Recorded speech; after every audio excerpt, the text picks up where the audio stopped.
서머나 교회의 사자에게 편지하라. 처음이며 마지막이요 죽었다가 살아나신 이가 이르시되 내가 내 환난과 궁핍을 알거니와 실상은 내가 부요한 자니라. 자칫 유대인이라 하는 자들의 비방도 알거니와 실상은 유대인이 아니요 사탄의 회당이라. 너는 장차 받을 고난을 두려워하지 말라. 볼지어다 마귀가 장차 너희 가운데서 몇 사람은 옥에 던져 시험을 받게 하리니 너희가 10일 동안 환난을 받으리라. 내가 죽도록 충성하라. 그리하면 내가 내 생명의 관을 내게 주리라. 귀 있는 자는 성령이 교회들에게 하시는 말씀을 들을지어다. 이기는 자는 둘째 사망의 해를 받지 아니하리라. 아멘. 여러분, 오늘은 종교개혁 기념주일입니다. 우리 기독교 개신교에서는 매년 이 날을 기리고 있습니다. 지난 500여 년 전 진리를 수호하기 위해 기득권자들과 싸웠던 종교개혁자들의 용기를 우리는 이 시간 기억합니다. 개혁이라 하면 현재의 모습이 뭔가 잘못되었기 때문에 혹은 궤도에서 이탈됐기 때문에 그 길에 다시 돌아가자는 것 아니겠습니까? 자, 21세기 지금 우리의 교회는, 우리의 한국교회는 무엇이 잘못되었을까? 그리고 무엇을 놓치고 있을까? 각자의 욕구가 분출하는 이 시대에는 세상의 교회에 대한 요구도 다양하게 나오고 있습니다. 교회가 뭐하냐? 이런 걸 해야 되지 않나? 저런 걸 해야 되지 않나? 구제를 빨리 더 많이 해야 되지 않겠나? 사회 정의에 나서라. 네. 심지어 정치하는 이들은 왜 교회가 자기 편을 들지 않느냐 하고 보채기도 합니다. 세상 풍조는 나날이 바뀌어도 진리는 불변합니다. 주님의 교회는 영원합니다. 그렇다면 교회는 사람들이 요구하는 것보다 우리 주님이 원하시는 그 교회가 어떤 교회일까를 생각을 해야 될 것 같습니다. 아멘이죠? 아멘. 성경의 마지막 책인 요한계시록을 보면 그 초두에 교회를 향한 편지가 있습니다. 소아시아 지역에 흩어져 있는 7개 교회에 보내진 서신입니다. 각 교회는 장점과 약점이 있고 그리고 교회들마다 주님의 요구와 처방이 있습니다. 그런데 이 7교회 가운데 단 2교회만 주님의 칭찬을 받습니다. 그러니까 빌라델비아 교회와 서머나 교회입니다. 이 시간 우리는 서머나 교회를 찾아가 보려고 합니다. 참 교회는 무엇인지, 그 진정한 믿음의 가치가 무엇인지를 다시 한번 생각하는 복된 시간이기를 원합니다. 여러분, 서머나 교회는 에베소 교회에서 북쪽으로 80km 정도 떨어진 곳에 위치한 그 항구 도시입니다. 항구에 있습니다.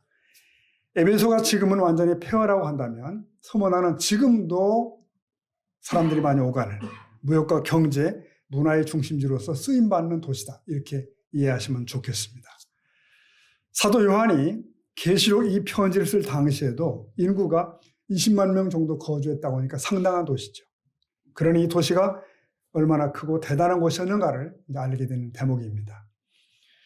이 서머나는 지금은 터키의 이즈미르라고 하는 도시입니다. 이즈미르. 이 서머나라는 말의 뜻이 원래 향료인 미르에서 나온 것이거든요. 이 미르라는 향료는 집안에 배어있는 냄새를 제거하거나 또는 부패를 가로막는 그런 그 방부제 역할을 하기도 했습니다. 엄청난 핍박과 고통 속에서도 믿음을 지키기 위해 애쓴 이 서머나 교회는 썩어가는 세상에서 방부제 역할을 감당한 교회였음이 분명합니다. 세상에 하나님의 영광을 드러낸 향기로운 향유와 같은 교회였다. 이렇게 설명할 수가 있겠습니다. 자, 그런데 이 서머나 교회는 누구에 의해서 언제 세워졌는지는 알 수가 없습니다. 추측컨대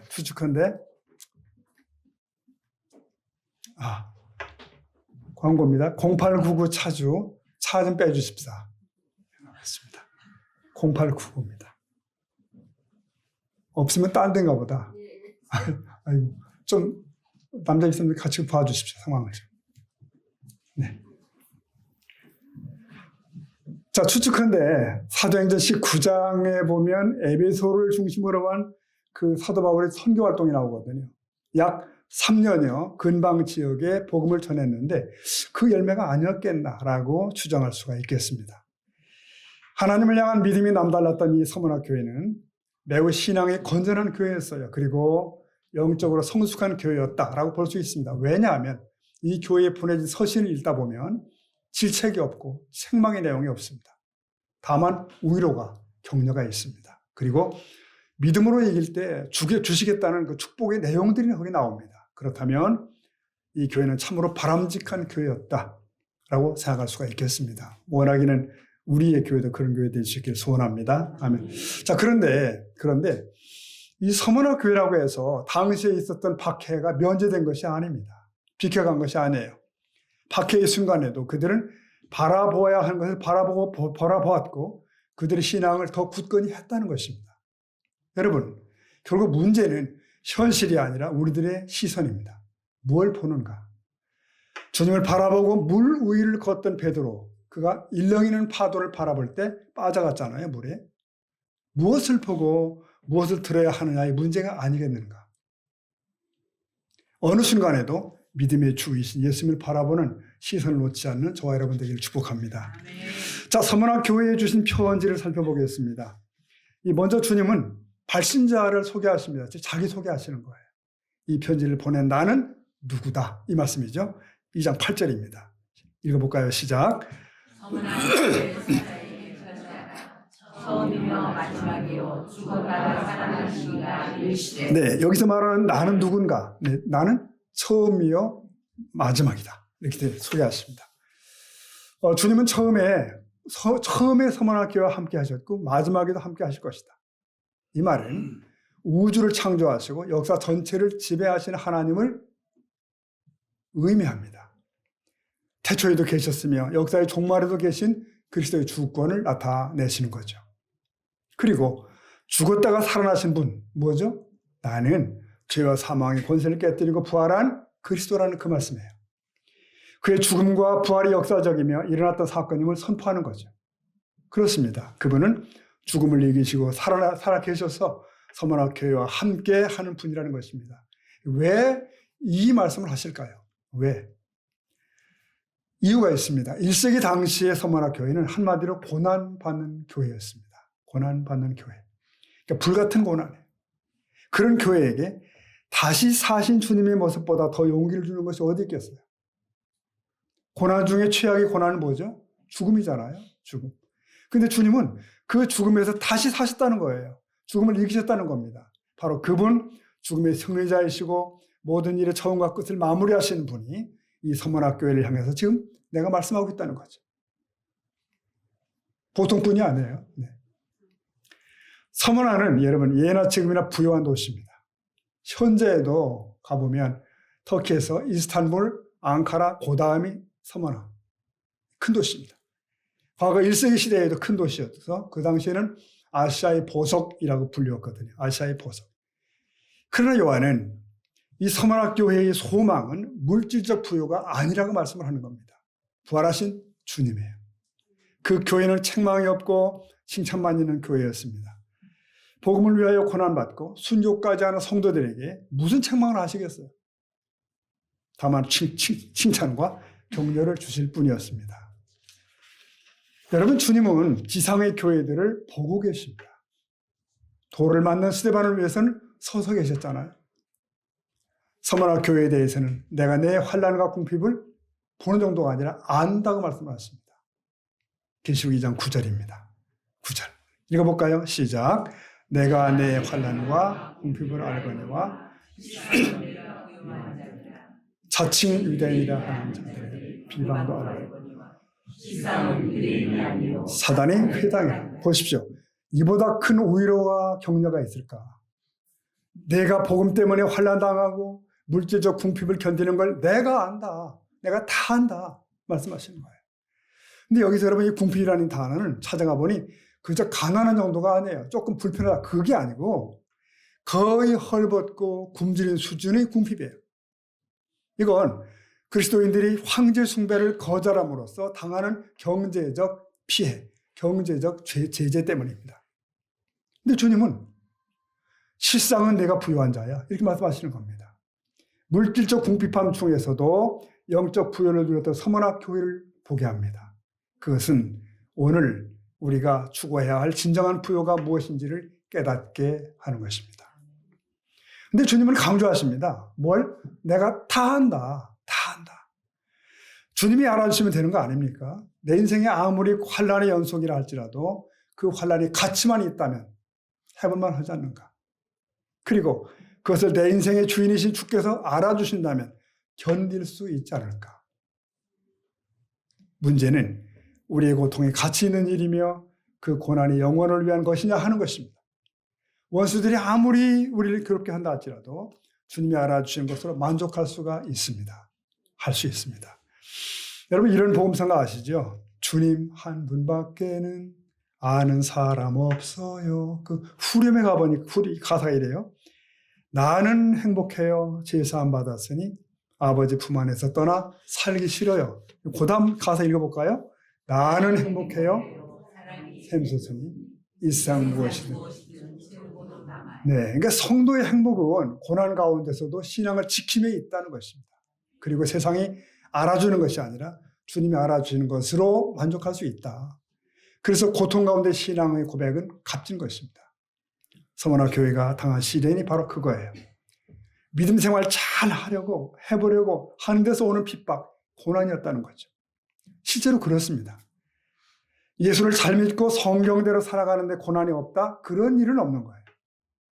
있습니다. 그렇다면 생각해 보십시오. 우리가 믿음의 거룩함을 지키다 당한 고통이 뭘까요? 그래서 우리들에게는 흔적이 있어야 된다. 흔적. 이 고통의 흔적. 그래서 그 상흔을 우리 주님이 아신다는 거예요. 그리고 그날에는 그 상처가 훈장이 되는 것입니다. 여기서 또한 궁핍이라는 말을 조금 더 묵상해 보겠습니다. 왜 서머나의 교인들이 궁핍할까요? 당시 사람들이 다 가난했기 때문일까요? 그 도시가? 그렇지 않잖아요. 이 당시 서머나는 물질적으로 매우 풍성한 도시였습니다. 허나 물질의 풍요는 황제를 숭배하는 사람들에게만 주어진 권리였어요. 그러니 예수를 주라고 고백하는 이들이 황제 숭배를 거절하며 이 도시에서 누릴 수 있는 권리란 제한된 것이에요. 너무나 불리한 것이에요. 여러분, 그들의 가난은 바로 성도의 징표였습니다. 그들이 지닌 신앙의 증거 중 하나였을 것입니다. 혹시 저와 여러분은 예수를 믿는 것 때문에 당한 궁핍함이 있을까요? 신앙의 순수함을 지키기 위해서 애쓰다가 당하게 되는 손해를 경험해 보셨을까요? 그런 간증이 있어야 될 줄 믿습니다. 네. 서머나 교인들은 믿음을 지키기 위해서 당하는 환난과 궁핍을 가지고 있어요. 바로 그들에게 주님 말씀하시는 거예요. 아니, 실상은 네가 부유한 자란다. 네가 부유하다. 비록 육적으로는 가난하다 할지라도 하나님 나라에서는 부유한 자라고 설명을 하시는 겁니다. 현실에서는 궁핍하여 마음껏 먹고 마음껏 쓰고 뭐 그렇게 못할지라도 이런 것은 잠깐 지나가는 것이라고 말씀하십니다. 이런 말 있잖아요. 이 또한 지나가리. 그렇습니다. 누가복음 12장 가보면 주님이 주신 부자 얘기 있는 거 아시죠? 그 해에는 농사가 그렇게 잘 되어서 그가 배를 두드리고 있잖아요. 잘 먹고 잘 놀고 잘 쉬자. 하나님이 이 사람을 가리켜서 어리석은 자라고 하시잖아요. 어리석은 자. 오늘 밤에 네 영혼을 도로 찾으리니. 그러면 네가 예배한 것들이 네 것이 되겠느냐. 평생 너 헛수고했어. 이러시는 겁니다. 혹시 우리들이 그런 자는 아닐까요? 어리석은 자. 혹시 우리 가운데 하나님께 부여하지 못한 이런 사람은 없는 것일까요? 성경은 단호하게 이런 사람을 향해서 어리석다라고 말합니다. 어리석은 사람.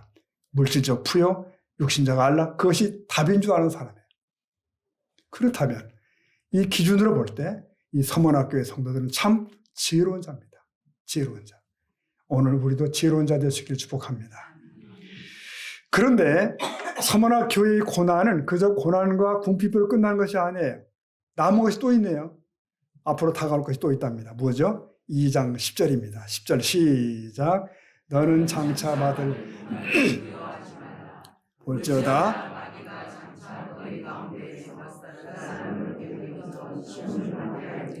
너희가 10일 동안 네, 이것은 장차 서머나 교인들이 받게 될 핍박의 내용입니다. 그들을 핍박하는 것이 유대인이든 로마 당국이든 간에 그 핍박의 주체는 하나예요. 마귀입니다.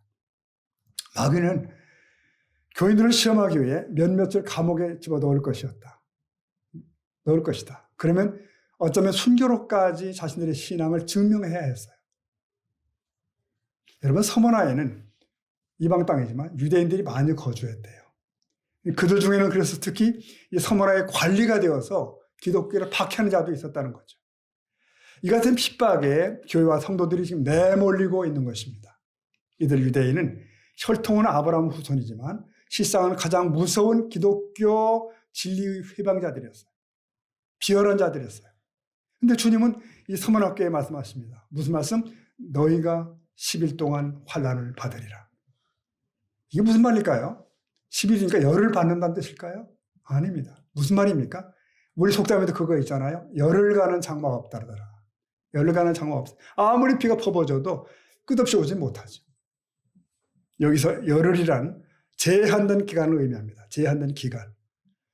주님은 우리의 고난을 허락하시되 결코 감당치 못할 만큼 허락하지 않으신다는 그런 뜻입니다. 아멘이죠? 아멘. 그리고 그 기간을 친히 통제하고 계세요. 세우고 계세요. 교회를 압박하는 환난도 결국 하나님의 섭리 속에 있다는 것입니다. 근데 마귀는 저희 가운데 몇 사람을 환난받게 할 것이다. 자, 여기 이것도 그래요. 몇몇 사람을 이렇게 돼 있죠. 무한대의 사람들, 수많은 사람을 끝없이, 그건 아니에요. 무한한 환난은 없는 것입니다. 그렇습니다. 이 고난은 공의로우신 주님의 섭리 안에 있어요. 영원히 지속되는 것은 없습니다. 환난이 결론은 아닙니다. 근데 여기에서 마귀가 누굴까요? 마귀는 늘 흉악한 모습으로 나타나 마귀다라고 떠들지 않는다는 거죠. 우리가 조심할 것은 선한 탈을 쓴 자들입니다. 우리를 우위로 하는 것 같지만, 우리 편인 것 같지만 실제로는 우리를 영원한 지옥으로 이끄는 자들, 그들입니다. 당시의 마귀는 누구였을까요? 로마의 앞잡이가 되어서 기독교를 대적하는 유대인들이었어요. 저들은 황제 숭배를 거부하는 기독교인들이 극심한 적대감을 가지고 있었다. 그들은 로마 당국으로부터 이런저런 혜택을 받고 있었거든요. 왜냐하면 당시 로마의 정책 중에 하나가 그 소위 팍스 로마나라고 하는 것이 뭐냐면 유화책이죠. 그러니까 각 민족의 문화나 종교를 적당하게 인정해 주는 거예요. 적당히 인정해 줘. 근데 그런 혜택을 받은 것이 유대교인들이에요. 그들이 기독교인들을 경계한 겁니다. 왜? 너희 때문에 우리가 해받을까 두려워? 우리한테 불똥 튈까 걱정이야? 이거죠. 그래서 더 기독교인들을 박해하고 중상모략을 한 겁니다. 결국 그 유대인들은 하나님을 믿는다고 했지만 중요한 것은 자신들의 기득권이에요. 자기를 믿는 거예요. 우리는 이걸 가리켜서 위선적인 믿음이라고 그럽니다. 위선적 믿음. 하나님께서 가장 싫어하시는 거죠. 중요한 것은 우리 주님이 이 모든 상황을 아신다는 것입니다. 보신다는 거예요. 자, 우리 주님이 충성스러운 자들에게 주시는 것이 뭐죠? 본문에서 약속하시는 축복이 뭡니까? 죽도록 충성하면 궁핍과 환난으로 끝나지 않는다고 하시면서 그 다음 뒤 말씀이 생명의 관을 언급하십니다. 구성경은 생명의 면류관이죠. 계시록 2장 10절 뒷부분이. 우리 같이 읽습니다. 시작. 내가 죽도록 네, 그 유명한 말씀이 여기서 나온 줄 오늘 처음 알으셨죠. 당시에 많은 순교자들이 있었습니다. 그들처럼 서머나 교인들도 죽기까지 신앙을 지켜야 했다는 거죠. 이것은 당시 극심한 황제 숭배 강요 속에서 위협을 받고 있던 교인들을 향한 엄숙한 명령이에요. 주님은 충성된 그들에게 생명의 관을 약속하십니다. 생명의 관이 뭘까?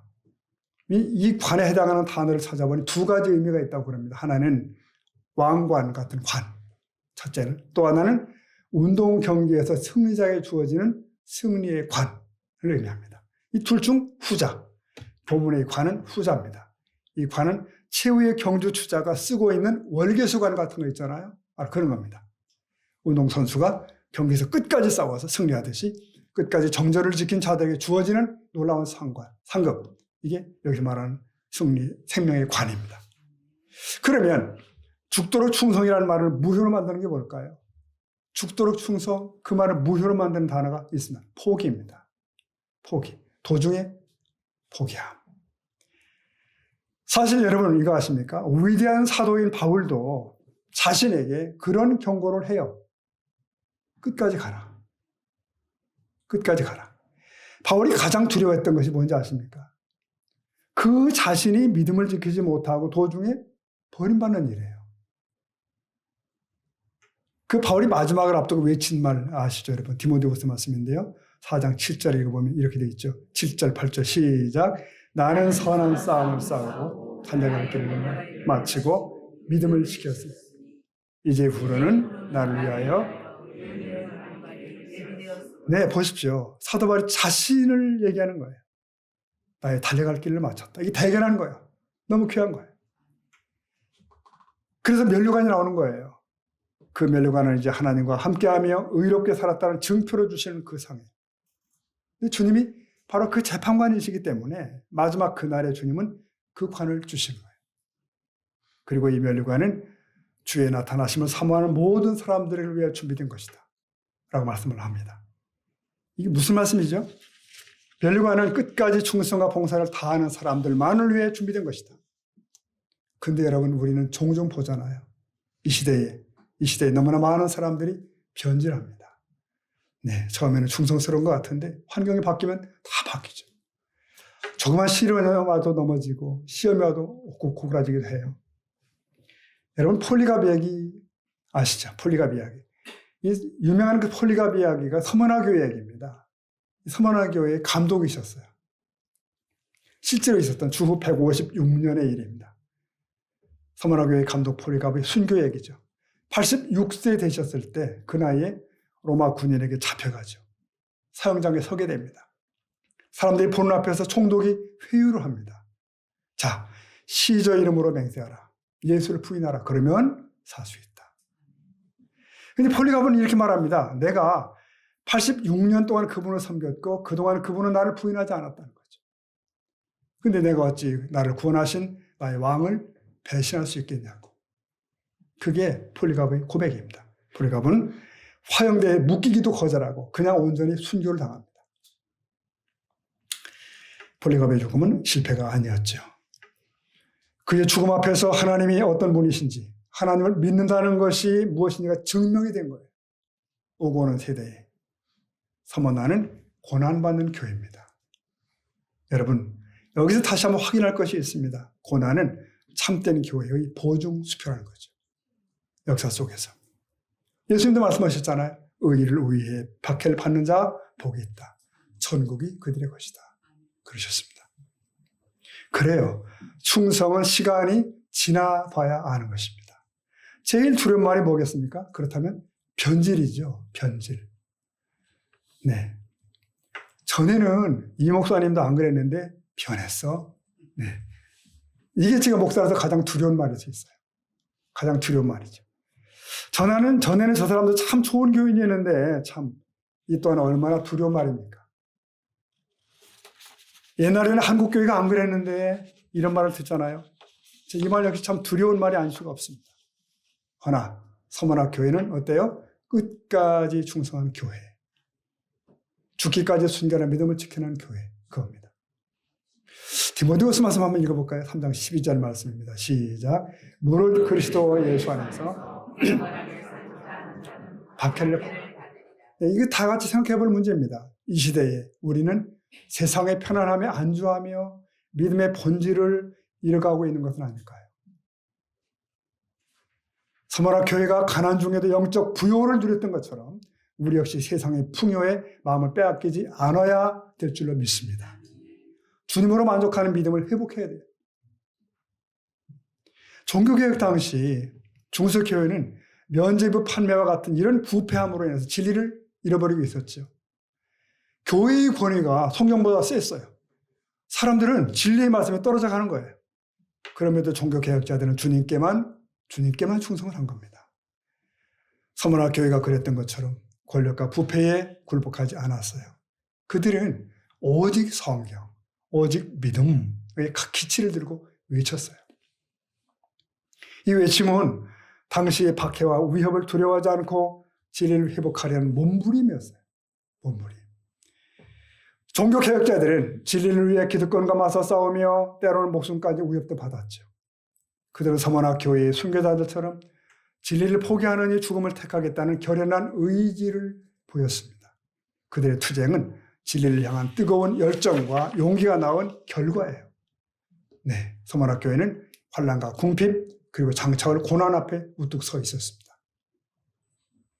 예수님께서 이 서머나 교회를 비롯한 7교회에 공통적으로 주신 말씀 있는 거 아십니까? 7교회에 이런 말씀을 주셨어요. 이기는 교회가 되어라. 이기는 교회가 되어라. 한번 따라 하실까요? 이기는 교회가 되어라. 네, 그렇게 말씀하시는 거예요. 우리는 무엇을 이겨야 할까? 교회 안에 들어오는 세상의 가치관을 이겨야 된다. 세상의 분위기를 이겨야 된다. 교회의 세속화를 이겨야 된다. 이것이 교회의 개혁입니다. 그런데 여러분, 그런데 우리는 무의식 중에 또 이런 실수를 해요. 교회 개혁 이런 말 딱 들으면 주위의 교회들을 둘러봅니다. 그래서 중얼거리는 거예요. 그래, 맞아. 교회들은 개혁돼야 되지. 근데 여러분, 본래 교회란 성도들 자체를 교회라고 하는 것입니다. 더 좁혀 말하면 성도 개인이 교회예요.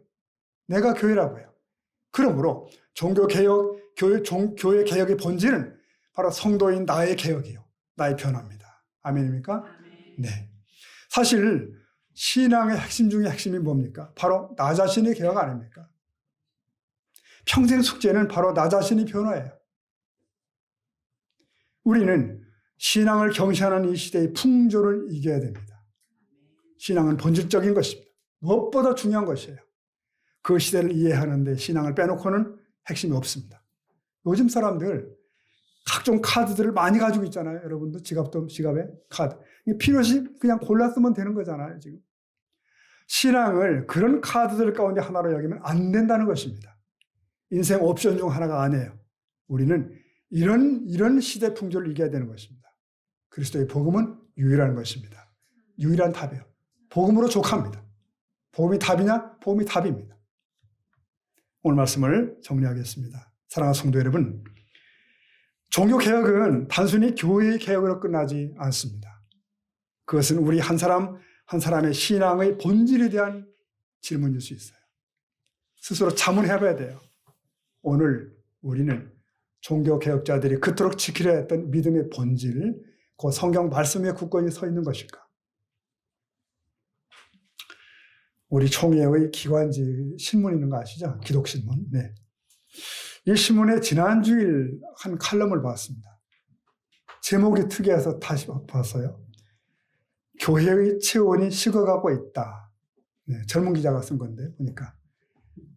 그 내용이 뭐냐를 보니까 어떤 교회의 그 내부 분쟁을 이렇게 다루고 있어요. 지루한 다툼이 계속되고 있다.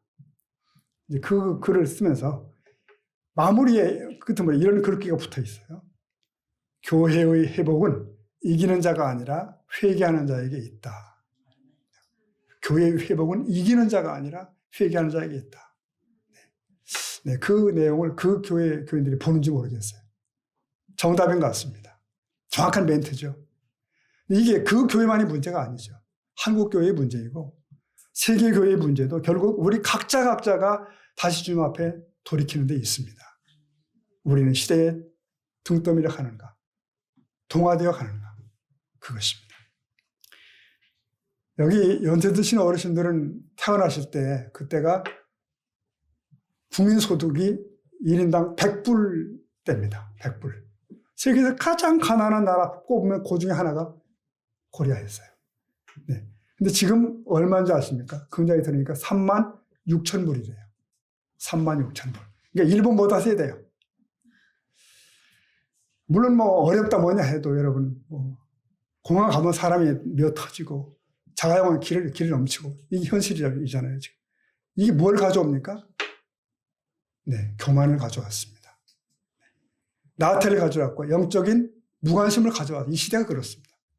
다 같이 아니라 합니다. 그러니까 하나님을 향한 간절함이 없어요. 네, 겸비함이 없습니다. 어쩌면 서문학교회가 가졌던 그 무서운 외적 핍박보다 더 무서운 핍박이 우리한테 와 있는 거예요. 지금. 서문학 성도들은 고난과 궁핍 속에서도 영적 부요를 잃지 않았던 것입니다. 우리 역시 세상적인 풍요와 안락에 머물지 않고 시련을 통과한 정금 같은 믿음을 사모해야 될 줄로 믿습니다. 그러면 내가 생명의 관을 내게 주리라 말씀하십니다. 이 말씀은 서문학교의 성도들과 종교개혁자들에게만 주신 약속이 아니죠. 오늘 사는 우리들, 저와 여러분, 우리에게 주시는 주님의 약속입니다.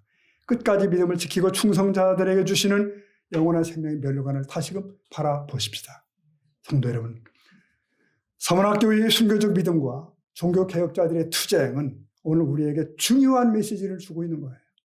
진정한 교회와 진정한 성도는 어떤 고난과 유혹 속에서도 흔들리지 않는다는 것입니다. 오직 진리의 말씀만을 붙들며 끝까지 충성하는 것이죠. 여러분, 세상의 비방과 유혹 속에서 우리의 믿음이 흔들릴 때 서문학 교회의 용기와 종교개혁자들의 결단을 기억하십시다.